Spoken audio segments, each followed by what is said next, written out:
One, two, 1, 2, 3, 4. Exalta al Señor junto con nosotros y declara: para ti no hay nada imposible, mi Dios. Con tus palmas alábale.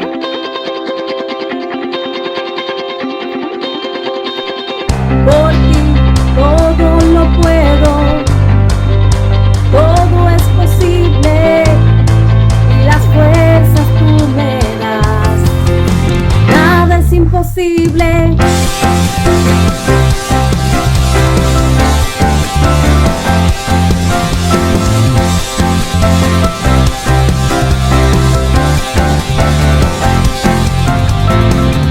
No viviré por lo que veo, no viviré por lo que siento. Declara: yo sé que aquí conmigo estás, yo sé que tú eres grande, Dios. Por ti todo lo puedo, todo es posible y las fuerzas tú me das.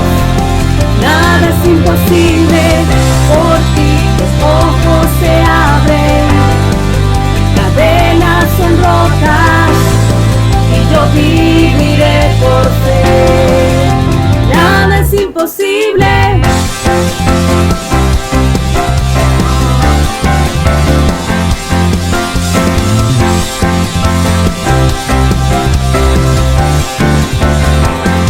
Declárale: no viviré por lo que veo,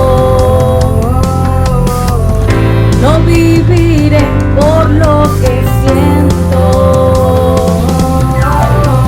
Yo sé que aquí conmigo estás, yo sé que tú eres grande, Dios.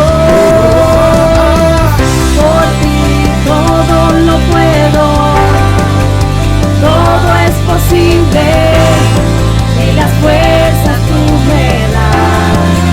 Nada es imposible, por ti los ojos se abren, cadenas son rotas y yo viviré por fe. Nada es imposible.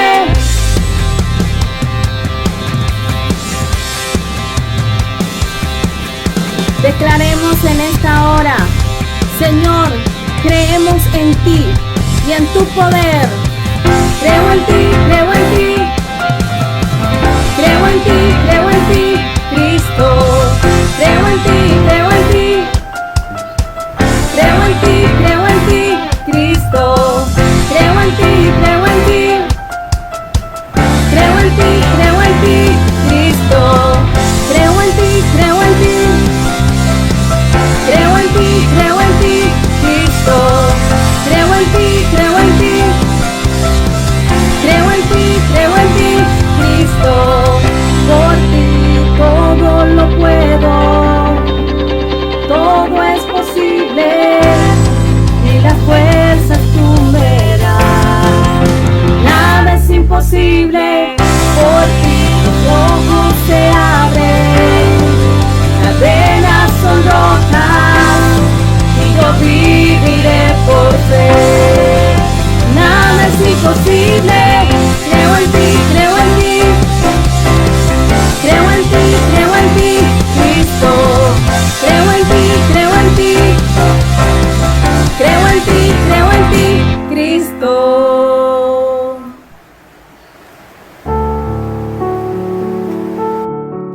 Bendiciones, buenas noches a todos. Me siento muy emocionada porque hoy, 12 de octubre, ¿verdad? Damos inicio a un nuevo proyecto, a una nueva visión, a un nuevo interés de conquista. Y ese interés de conquista se basa en que hagamos un recorrido, como si nos vamos a subir al tren, ¿verdad? De Panamá. Un recorrido por el Nuevo Testamento. Y yo quiero que usted esté listo, ¿verdad? Vamos a pasarlo a recoger a su casa. Quiero que esté listo para que podamos subirnos al tren y dar un buen recorrido muy hermoso recorrido por todo el Nuevo Testamento, donde debe de esperarnos en el mejor lugar de su casa, allí sentadito, que allí le recogemos para dar inicio a este proyecto. Buenas noches a todos, bendiciones. Hoy queremos hacer un estudio y vamos a recorrer en el tren, ¿verdad? Con usted dentro de como pasajero, vamos a recorrer en nuestro tren, pero antes de dar inicio a todo el recorrido, vamos a poner nuestro viaje en las manos del Señor.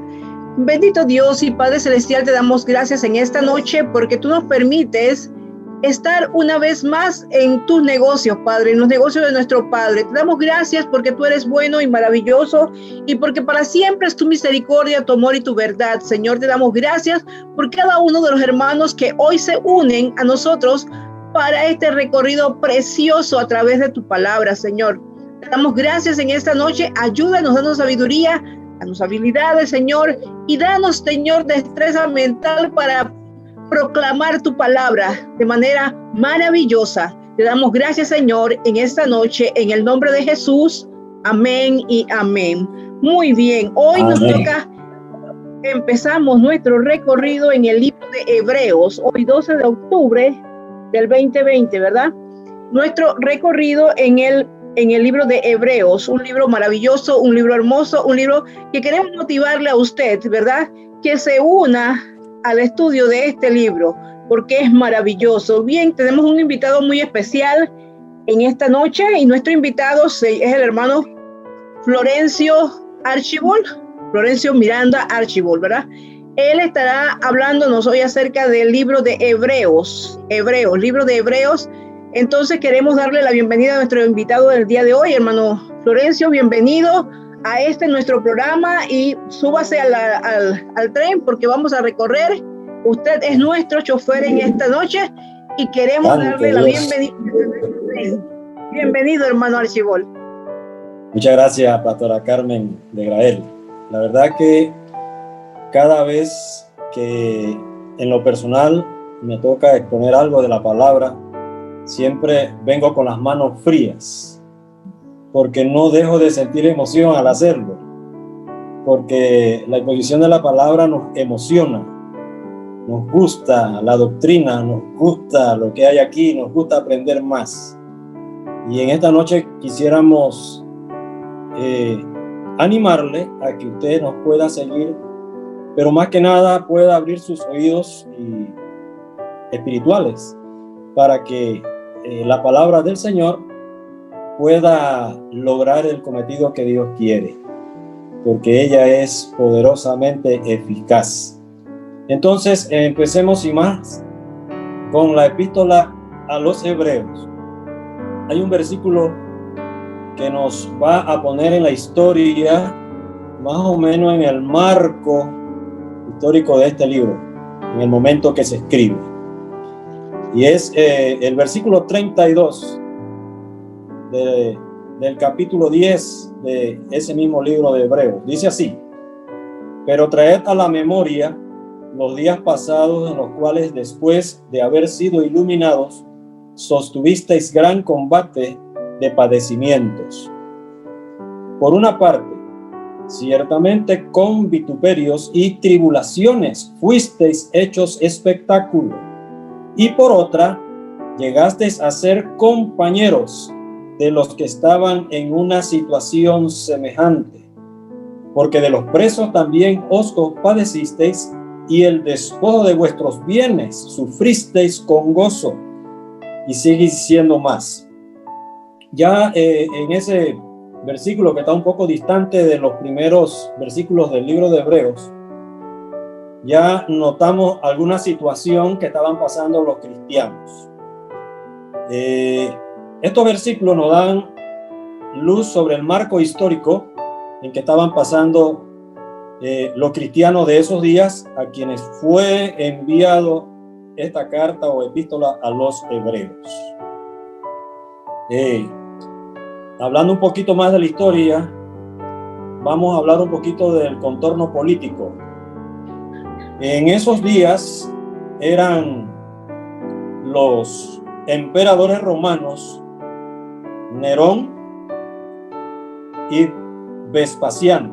Nerón en el año 55 después de Cristo al 67 aproximadamente, y Vespasiano del 67 al 69 después de Cristo. Mientras que en Israel, políticamente hablando, reinaban Herodes Agripa II por parte del reino en Israel, Judea, y Festo era el procurador romano para esos días. Hay algo más interesante que tal vez algunos historiadores cristianos, tal vez cuando escriben no hagan notar esto en sus escritos, y es que la rebelión judía contra el imperio romano estaba en boga. ¿Qué quiere decir esto? Ya habían empezado las insurrecciones y las guerras judías romanas. Y aún todavía no había sido conquistada por completo Jerusalén, y tampoco había sido destruido el templo de Jerusalén, que eso sucede para el año 70 después de Cristo. Entonces, estos datos de estos dos emperadores y de la situación en Judea en esa fecha del año 65 al año 67 y antes del año 70, se cree que la epístola fue escrita para esas fechas entonces. Algunas generalidades también de esta carta a los hebreos es su nombre. El nombre hebreo es adjudicado en el códice griego tradicional y fue certificado durante el siglo II después de Cristo. Ahora, hay dos razones que yo encuentro que por el nombre de Hebreos a esta epístola, y es que la epístola está llena de referencias a la historia, al culto y procedimiento del judaísmo. La epístola, en segundo lugar, otra razón, no se dirige o se asienta a ninguna práctica pagana o gentílica, como sí lo hacen la carta a los romanos y la carta a los corintios, un ejemplo. Entonces, es evidente que todo lo que se trata en el libro de Hebreos tiene que ver con todo lo que era el culto judaico. Bien, en lo que se refiere al autor de esta epístola, al principio la Iglesia ortodoxa y la Iglesia occidental atribuyeron la carta a Pablo, pero posteriormente, haciendo más investigaciones, entonces hubo una gran controversia que todavía hasta nuestros días no se ponen de acuerdo en este debate los eruditos sobre quién es verdaderamente el escritor de esta carta, porque si usted nota, la epístola a los hebreos no dice quién la escribe. Entonces es allí la incertidumbre. Pero no vamos a ahondar en este asunto. Lo que sí, hubo un padre de la iglesia en la antigüedad, Orígenes, del siglo III, este escritor y padre de la iglesia, dijo lo siguiente: quien lo haya escrito solo es conocido por Dios. Esta sentencia de Orígenes es la que persiste todavía hoy, porque no se sabe a ciencia cierta quién la escribió. Solamente Dios lo conoce. Y esta cita la da el historiador Eusebio en su Historia Eclesiástica en la referencia 25-13. Muy bien. En cuanto al protagonista de este libro, no es nada más y nada menos que nuestro Señor Jesucristo. Gloria a Dios. Entonces, en el bosquejo del libro a los hebreos, que no voy a exponer en esta oportunidad porque es bien amplio, según el estudio pues, que hemos seguido, pero sí le voy a dar a conocer cuáles son los objetivos principales de la carta a los hebreos.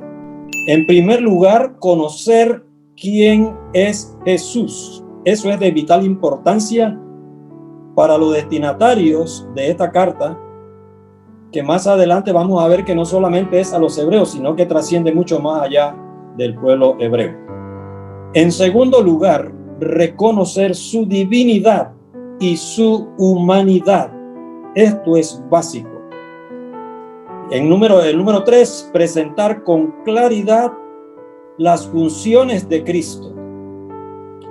En cuarto lugar, dar a conocer el plan de salvación como un todo global, por encima de orígenes tribales, nacionales y ancestrales. Y número 5, ver la trascendencia del plan de salvación más allá de un grupo específico y limitante y la línea conectadora de todos ellos en Cristo. Yo creo que podemos decir un gran amén. Entonces, el resumen de estos 5 objetivos es así: Cristo en el pasado, Cristo en el presente y Cristo en el futuro. Del judaísmo al cristianismo. Muy bien. Estos son pues los objetivos de la epístola a los hebreos. Pastora Carmen.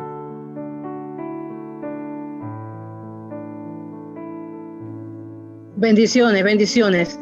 Sí, viendo lo que el hermano Florencio nos explicaba, conocer los objetivos es muy importante. O sea, el objetivo de por haber escrito este libro, ¿verdad? Porque tenemos que saber por qué fue escrito. Porque fíjense que los consumidores prudentes procuran hacer que su dinero rinda comprando los mejores productos al más bajo precio. Son los consumidores prudentes. El consumidor o el que escribió esta carta pensó para nosotros, ¿verdad? Pensó para nosotros como hijos suyos, ¿verdad? Tener las mejores cosas y a un menos costo de parte de nosotros como seres humanos. Pero ¿quién pagó el mayor precio o quién pagó el precio porque nosotros estuviésemos bien? Jesucristo en la cruz del Calvario. Amén. Jesucristo lo pagó. ¿Por qué? Porque Él vino no a ver la ley, sino a cumplir la ley. Amén. A cumplir la ley y que viéramos que en realidad ninguna de las dos cosas es mejor que la otra. Ni el judaísmo es mejor que el cristianismo, ni el cristianismo es mejor que el judaísmo, sino que ambas cosas fueron creadas por la mente divina. Ambas cosas, ¿verdad, hermano? Ambas cosas fueron diseñadas en la mente de Dios. Entonces, veamos vamos a ver, pues entonces, ¿qué fue la idea de Dios o la mentalidad de Dios o la mente de Dios para el ser humano como ser humano? Hermano Florencio. Amén. Bueno, es importante entonces, bajo esa premisa de la importancia del trabajo de Dios con el ser humano. ¿Qué tenía que hacer después de la caída? ¿Qué era lo que Dios había planificado? Bien, aquí ahora sí, en el capítulo 1 del libro de Hebreos se nos habla, mire esto es básico. El capítulo 1 de Hebreos y el capítulo 2 nos está hablando de la divinidad de Cristo, pero también de su humanidad. Entonces esto es importante. Por ejemplo, el capítulo 1 se nos revela a Cristo primero como Dios, diciendo: Dios ha hablado muchas veces y de muchas maneras en otro tiempo a los padres por los profetas. Hubieron muchas voces, muchos hablaron. Dios les enviaba, les daba palabra, pero fueron muchos los que hablaron y muchas veces y de diferentes maneras. Pero miren el versículo 2, capítulo 1 de Hebreos. Dice: en estos postreros días nos ha hablado por una sola persona. ¿Quién? El Hijo. Ahora, cuando dice Hijo, ya está introduciendo a Cristo como hombre, porque Él vino a la tierra como en carne, dice el apóstol Juan. Todo espíritu que confiesa que Jesucristo vino en carne, ese espíritu es de Dios. Y ciertamente vino así. Entonces, el capítulo 1 y el capítulo 2 nos están hablando de las dos cosas: la divinidad de Cristo, pero a la vez nos está presentando a Cristo como hombre, el Hijo del Hombre, dice en los evangelios. Entonces es importante. ¿Por qué? Para Dios es importante lo que yo piense acerca de su Hijo, acerca de Él. Tan importante es esa pregunta porque si recuerda que en el Evangelio de Mateo, Jesús le pregunta a los discípulos un día, ven acá. Ya mucho se está hablando por allí, así, de esto, de mis milagros, de los milagros, de las señales, de todo. ¿Quiénes dicen la gente que soy yo? Le pregunta Jesús a los discípulos. ¿Qué le contestaron los discípulos? Unos dicen que Juan el Bautista porque ya había muerto, otros dicen que Elías, otros dicen que alguno de los profetas. Eso es lo que dice la gente. Y todo mundo allá afuera de la iglesia va a tener un pensamiento, una definición acerca de Jesús. Pero a Jesús le interesa más qué piensan sus discípulos. Por eso le hace la pregunta entonces directamente a ellos. ¿Recuerdan? ¿Quiénes dicen ustedes que soy yo? Y viene la gran revelación de Pedro, que el Espíritu Santo le revela. Tú eres el Cristo, el Hijo del Dios viviente. Bien. ¿Por qué Cristo tenía que venir a hacerse como hombre? A lo largo del libro de Hebreos, y el punto central empieza con la encarnación de Cristo. Y aquí cuando dice, ha hablado por el Hijo, es porque Dios descendió. Dios descendió. ¿Pero por qué desciende? Miren, capítulo 2, versículo 6. Pero alguien testificó en cierto lugar diciendo, ¿qué es el hombre para que te acuerdes de él? O el Hijo del Hombre para que le visites. Esto nos está hablando de que Dios visitó al ser humano. ¿Cómo lo visitó? Naciendo de una virgen. Nos visitó. Dios finalmente se hizo hombre. Entonces, nos preguntaremos aquí, ¿qué es el hombre? El hombre es alma, cuerpo y espíritu. Ah, definición Amén. Magnífica. Y salimos del apuro con esa definición. Pero, ¿cómo es el hombre? ¿Cómo es el hombre? Por aquí yo tengo anotado varias cosas de lo que es el hombre. Y eso era lo que tenía que hacer Jesucristo. Y fue lo que él hizo como tal. Tomar la figura del hombre. Miren esto. Un hombre es susceptible a la tentación. Les pregunto, ¿Cristo sufrió tentaciones? Sí. Claro que sí. Otra cosa, el hombre es susceptible al dolor. A mí me golpean y me voy a doler, o me caigo, me duele el cuerpo. ¿Cristo era susceptible al dolor? Sí. Pregunto, sí, era susceptible. El hombre tiene necesidad de que alguien lo socorra en un momento dado. ¿Jesucristo sintió necesidad de socorro? Sí. Entonces Jesucristo estuvo como un hombre, mire, fue sacerdote. Y el hecho de que Jesucristo fuera sacerdote, porque después lo vamos a ver más adelante, significa que es un ser humano activo. Él estuvo haciendo un ministerio en la tierra. Fue un ser humano activo, no fue flojo. Él hizo su trabajo. Y eso le toca también al ser humano. Bien, ¿qué más? Ya esto va un poco más allá, hacer expiación.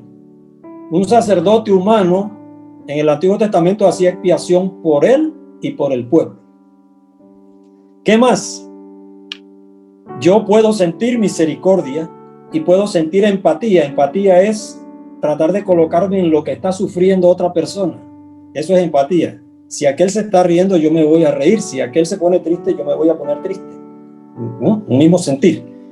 ¿Qué más puede ser el ser humano?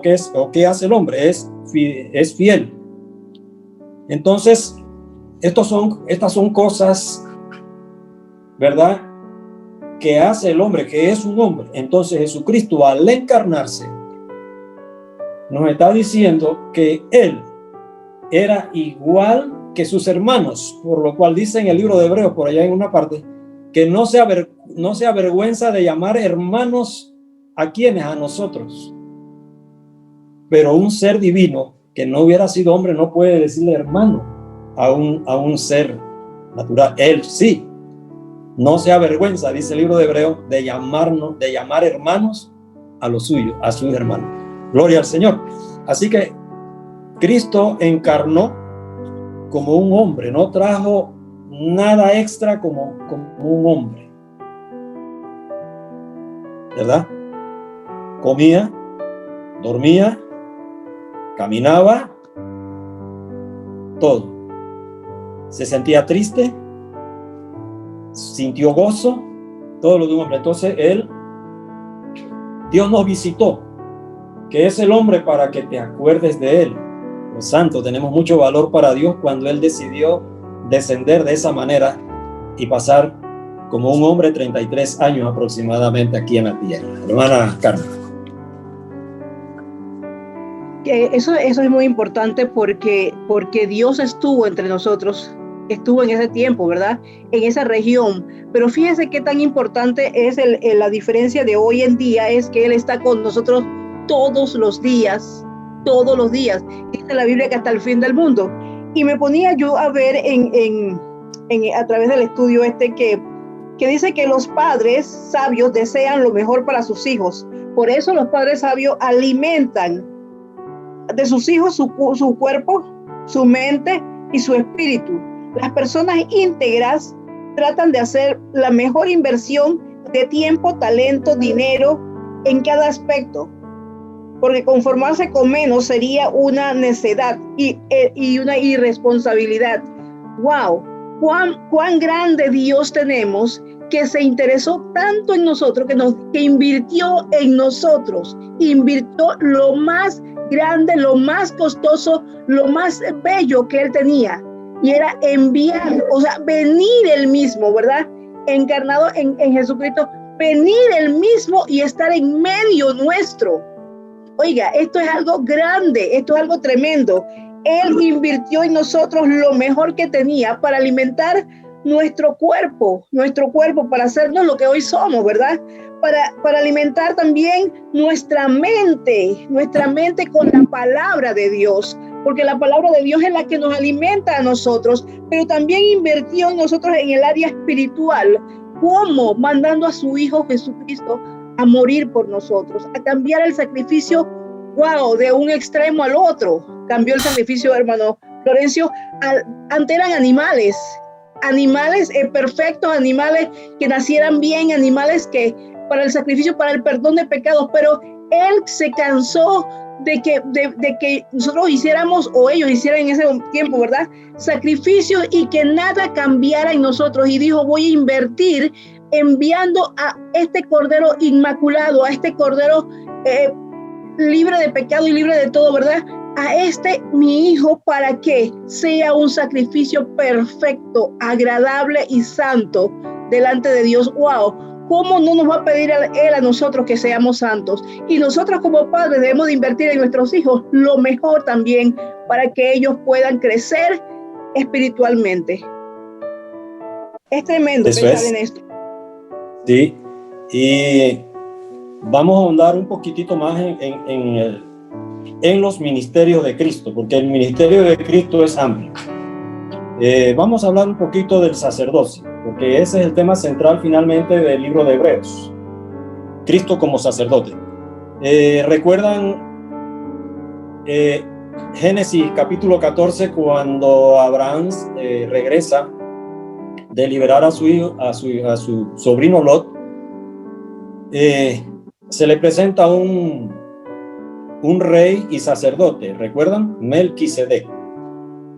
Melquisedec, en la tipología, es un tipo que Dios prepara, porque es un tipo de Cristo.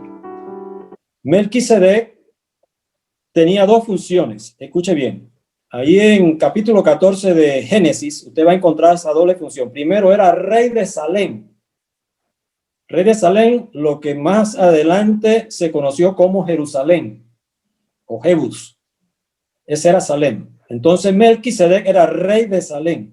Mire qué tremendo. Allí estuvo el rey David reinando. Bien, era una autoridad política. Tenía autoridad política como rey. Era digno en ese caso. Y en segundo lugar, era sacerdote de Dios. Ya Abraham conocía a Melquisedec.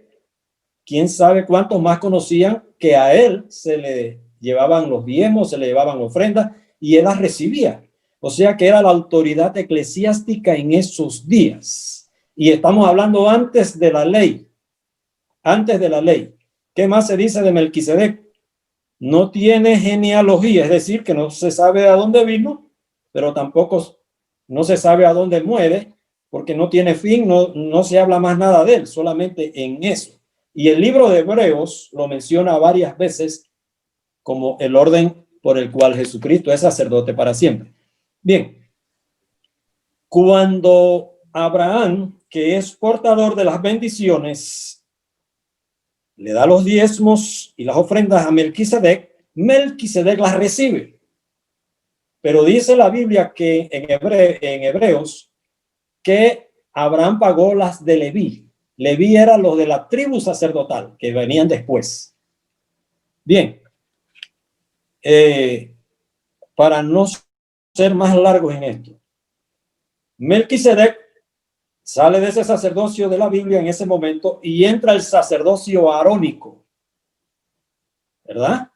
Pero ya está la referencia de un sacerdocio eterno, de un perdurable, que es Melquisedec. Aunque ahora el que se instala es el sacerdocio de Aarón, que fue nombrado por Dios mismo.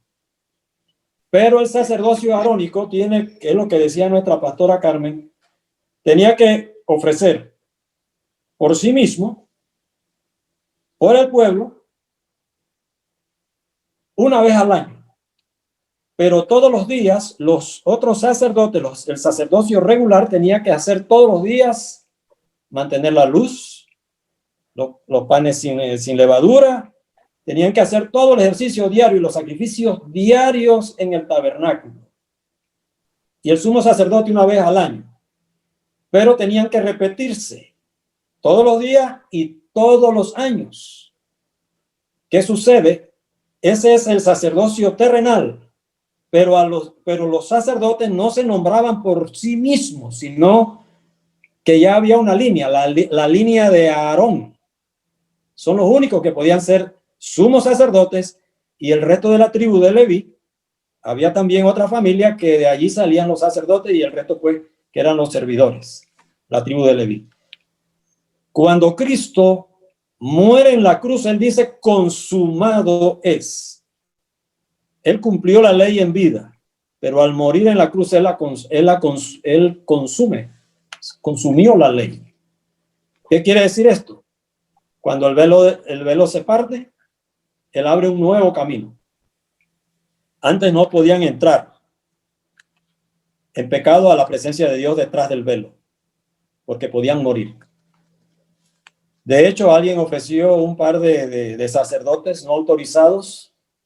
Estaban ofreciendo incienso y eso fue fuego extraño y descendió fuego de Dios y los mató. 2 hijos de Aarón por hacer lo que no se debía. Era peligroso. Bien. Cuando muere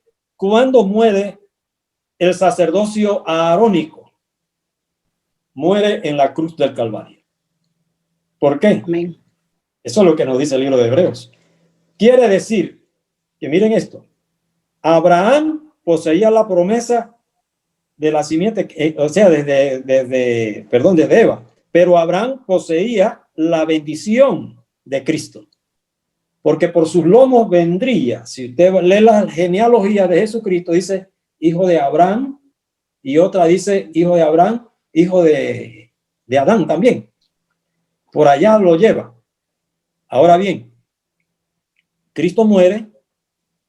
Hasta allí llegó el sacerdocio arónico. Ahora vuelve el sacerdocio antiguo del cual se tenía referencia, Melquisedec, que es un sacerdocio que no tiene principio ni fin. Está hablando de eternidad.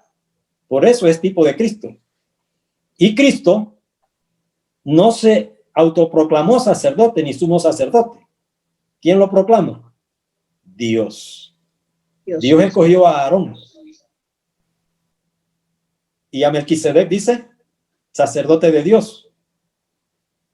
Desaparece Melquisedec, entra el sacerdocio arónico, muere en la cruz del Calvario porque Cristo lo sepulta, y Cristo es el que recibe el sacerdocio eterno. Una sola vez y para siempre, no hay más necesidad de sacrificio. Esto es bien profundo y tal vez alguno no podrá captar. Pero voy a leerles esto. Permítame, Pastora Carmen. Sí, adelante. En el capítulo 5, versículo del 1 a 3 dice, el sacerdote, tomado de entre los hombres, a favor de los hombres, presenta ofrendas y sacrificios por el pecado. Tiene que ser paciente con los ignorantes y extraviados. Él también está rodeado de debilidad. Ofrecer por sí mismo, ofrecer por el pueblo. Esa era la posición del sacerdocio arónico. Pero el orden de Melquisedec, del cual es Cristo, que lo vamos a ver en los versículos del 7 al 10 de ese mismo capítulo, dice, en días de su carne, o sea, era humano, ofreciendo ruegos y súplicas con gran clamor y lágrimas. Esto está hablando de la preparación de Cristo como para el orden de Melquisedec, para ser sacerdote. Fue oído, dice, a causa de su temor reverente. Cuarto, padeció y aprendió obediencia. Quinto, fue perfeccionado. Sexto, autor de eterna salvación. Y séptimo, sacerdote según el orden de Melquisedec. La clasificación de Cristo como sumo sacerdote es la más alta. Entonces es la posición más elevada de Cristo. ¿Puede decir amén? Amén. Qué tremendo, hermano Florencio. Qué tremendo saber que estamos bajo la orden del sacerdocio perpetuo para siempre. Por eso es que dice la Biblia que dura cosa es pisotear la sangre de Cristo. Después de haberle conocido, apartarnos. Entonces es importante que usted que nos sigue a través de este viaje, hermanos, no solo usted, traiga a su familia, sus hijos, su familia y siéntelo allí para que puedan escuchar la palabra de Dios, porque este es el último, el único y el eterno sacerdocio divino, Jesucristo. Amén. Hijo de Dios y hombre, 100% hombre, vivió igual que nosotros, padeció igual que nosotros, bueno, padeció mucho más que nosotros, ¿verdad? Pagó nuestro precio, lo llevó tras sus hombros, ¿verdad? Y lo llevó a la cruz del Calvario. Por eso, para pagar por nosotros la paz que hoy nosotros gozamos. Así que es algo tremendo, bueno. Amén. Mire que el santuario es un santuario celestial. Si usted lee en la Biblia, ahí en el capítulo 7, versículo 23 al 28, ahí nos está hablando un poco más de esto. Cristo elevó el santuario, lo llevó el tabernáculo de aquí ya, lo puso en el cielo. Si usted recuerda, cuando Moisés recibe la orden de construir el tabernáculo en la montaña, en Sinaí, dice la palabra, le hace referencia que él recibió un modelo que se le mostró allá. El modelo no es de la tierra, el modelo es del cielo. Entonces, él hizo un tabernáculo terrenal, Moisés. Pero Jesucristo traspasó los cielos. Dice Hebreos 9, 8 al 14. Entonces, este santuario celestial es más amplio, porque no es un modelo de manos humanas. Es perfecto, porque no es de esta creación. Entonces, la mejor sangre, el mejor cordero, Cristo, su propia sangre, una vez y para siempre, eterna salvación. Wow, qué tremendo, qué tremendo. El mejor sacrificio, la mejor ofrenda de amor que Dios hizo, la hizo por nosotros. Amén.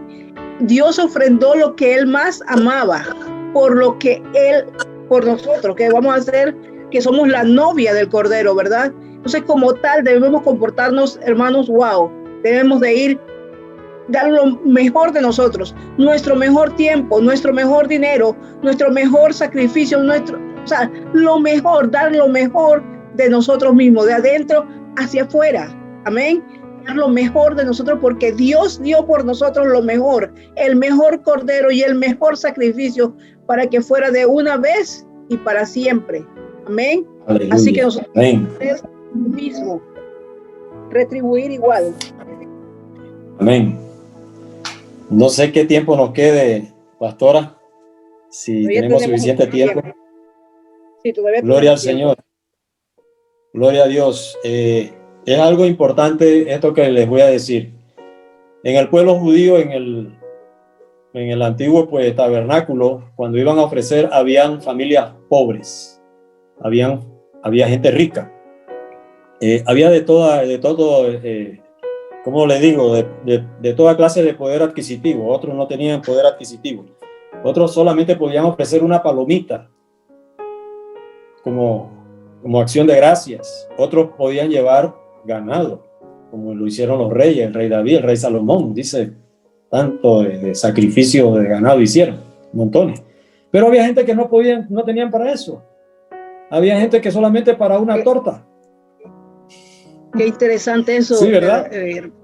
Qué interesante. Hoy no hay pobreza espiritual, o sea, la pobreza que hay es espiritual, ¿verdad? O sea, porque hasta el más pobre, hasta el más humilde puede dar la mejor ofrenda. Y vemos esto cuando Jesús estaba en el altar y vio a la viuda que pasó al altar y dice que dio todo lo que tenía, en su pobreza dio todo lo que tenía. ¿Qué dio la viuda? 2 blancas. Pero para Dios es la mejor ofrenda, porque hoy Él ve el corazón nuestro, ¿verdad? De nuestra pobreza o de lo que nosotros abundamos entonces en fe, porque muchas veces la pobreza nos lleva ¿a qué? A clamar a Dios y a tener fe. ¿Fe de qué? Fe de conquistar las cosas que no podemos conquistar con dinero porque no lo tenemos. Entonces lo conquistamos ¿con qué? Con la fe. Amén, con la fe. Así que todos podemos dar nuestro mejor tiempo, nuestra mejor ofrenda para Dios. Qué tremendo. Es bien bonito porque Jesucristo fue ofrenda, porque habían varios tipos o sea, nadie podía llegar con las manos vacías al tabernáculo. Pero así es. El que menos podía y el que más podía. Pero Jesucristo cumplió todo. La ofrenda menor, el holocausto, la expiación, y él mismo fue el cordero. Así que él hizo un trabajo tremendo. Completo. Entonces hay un capítulo en el libro de Hebreos que es muy bonito y pareciera que se saliera de todo lo que llama la atención porque contrasta, que es el capítulo 11 al que muchos le han puesto muchos títulos a ese libro, pastora. Por ejemplo, le han puesto, yo tengo aquí uno de los títulos, El Salón de la Fama de la Fe. Me llama la atención ese título. Pero déjeme decirle, amado hermano, que todos los nombres que habla aquí que presenta el capítulo 11 del libro de Hebreos no son nombres al azar del escritor. Esto fue inspiración del Espíritu Santo. Porque cada nombre que hay aquí perteneció a una época específica, a un lugar específico, y todos ellos cumplieron y están aquí porque representan grupos. Por lo menos imagínense Abel, Enoc y Noé. Si ustedes estudian minuciosamente, ellos pertenecen a la era antediluviana. Amén. Entonces, ¿qué hicieron ellos? ¿Qué hicieron ellos? Abel representa el primer mártir de la fe. Enoc, el primer traspuesto por Dios. Y Noé, alguien que salió de una situación terrible. No, vamos a decir ahora, nosotros estamos en la COVID, en el año de la COVID, no sé cómo le llamemos a esta época, cómo le llamarán en el futuro. Pero Noé salió de una situación, un diluvio. Y ellos dieron testimonio de Dios y de la fe en Él antes del diluvio. Esto es tremendo. Y todos los que están aquí, algunos son nombrados, otros son anónimos, pero todos son de la fe. Son de Abraham, porque el capítulo 11 habla de la fe. Y la fe es interesante. La fe es activa. La fe es versátil. La fe es personalizada. Si usted estudia estos nombres, son situaciones diferentes donde la fe es activa de alguna manera. Cuando le digo que es personalizada, porque los eventos de la vida de todos ellos son diferentes. Y gracias a Dios, Pastora Carmen, Dios es amplio. Usted ha recibido sanidad de la manera en que ninguna otra persona la ha recibido como usted la recibió. O así, mi estimado hermano, usted que nos está escuchando, usted ha recibido un milagro y nunca ha sido igual a uno que pasó en la Biblia, o que le pasó al vecino o a la vecina, o a otro hermano de una congregación o de la iglesia. Entonces, la fe es personalizada a los eventos de la vida que usted haya vivido o que esté viviendo, y ¿verdad? La persona es protagonista dentro de esa situación. Sale que tiene fe en Dios. Entonces, esto es importante. Y la fe es algo más, es constante, es una constante, porque la fe dice que Dios hizo el universo de lo que no se veía. Dios hizo el universo sin materia prima. Usted y yo tenemos materia para trabajar, pero Dios hizo el universo sin materia prima, con el poder de la palabra, con la fe. Y si usted va al libro de Corintios, capítulo 13, versículo 13, grábeselo, dice: la fe, la esperanza y el amor es las que permanecen hasta hoy. La fe. Entonces, la fe es la constante, ¿verdad? Y siempre ha existido. 4 cosas: versátil, personalidad, es personalizada, es constante y siempre ha existido. Pastora Carmen.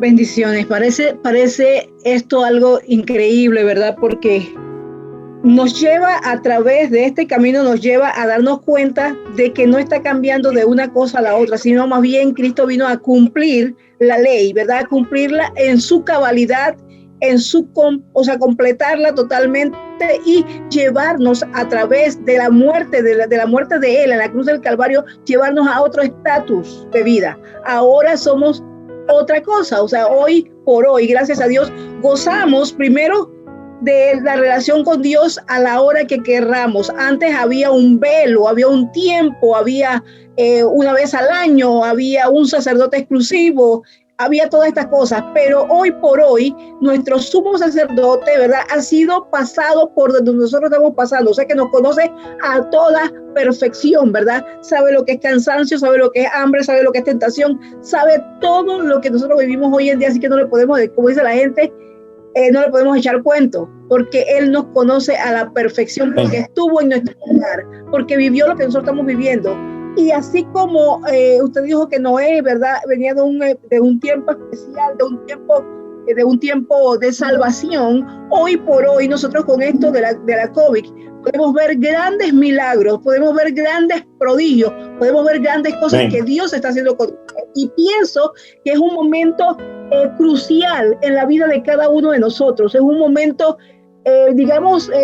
no podemos decir espectacular porque no lo es, porque andamos, ¿verdad? Pero sí es espectacular la misericordia de Dios a través de todas las cosas que están sucediendo.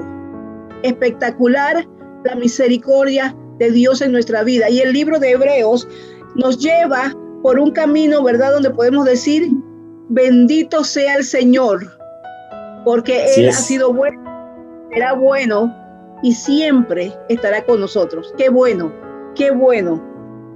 Amén. Hermano, una pregunta. Entonces, ¿cuál sería el capítulo más famoso de Hebreos?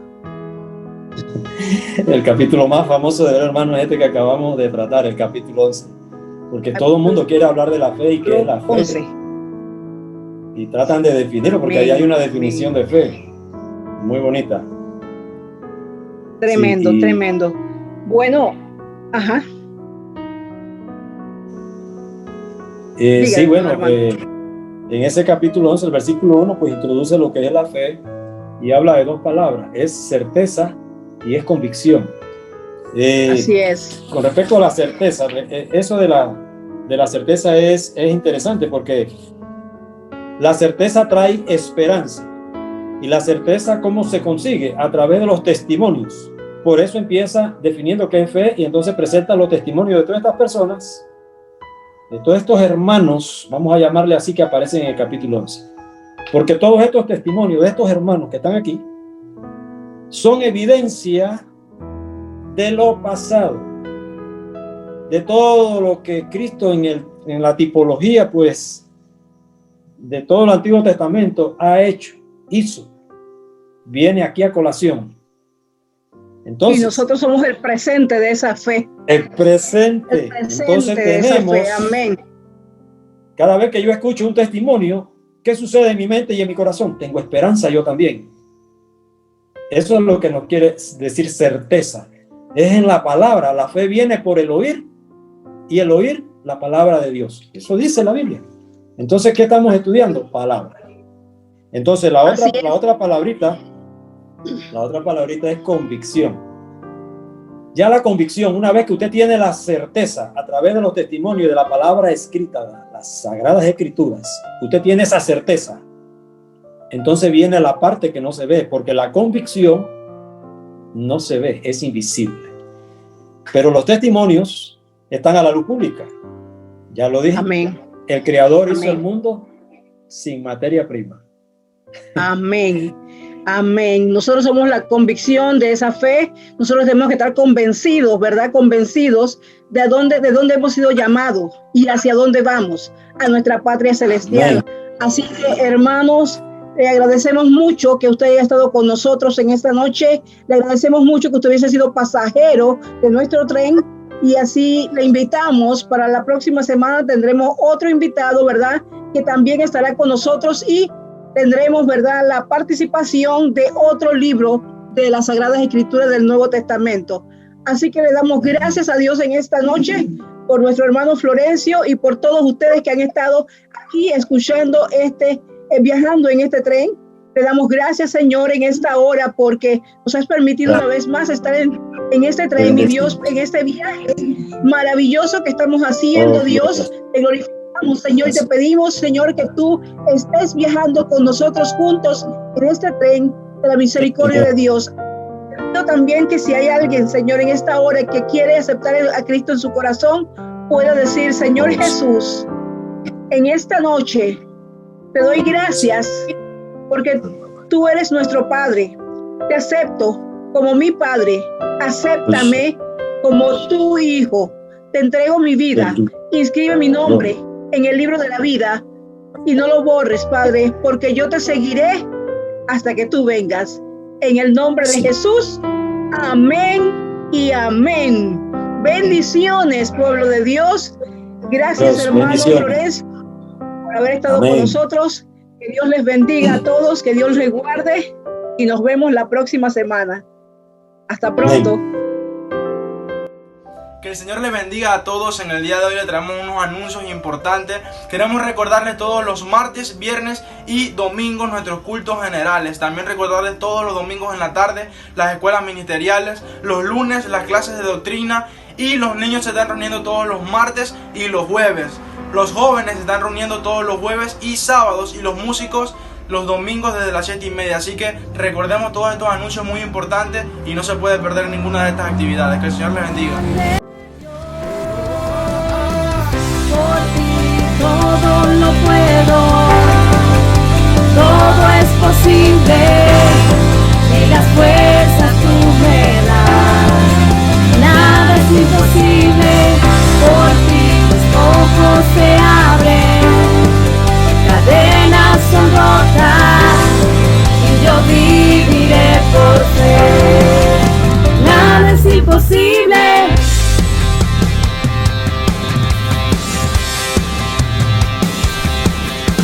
Declaremos en esta hora, Señor, creemos en ti y en tu poder. Creo en ti, creo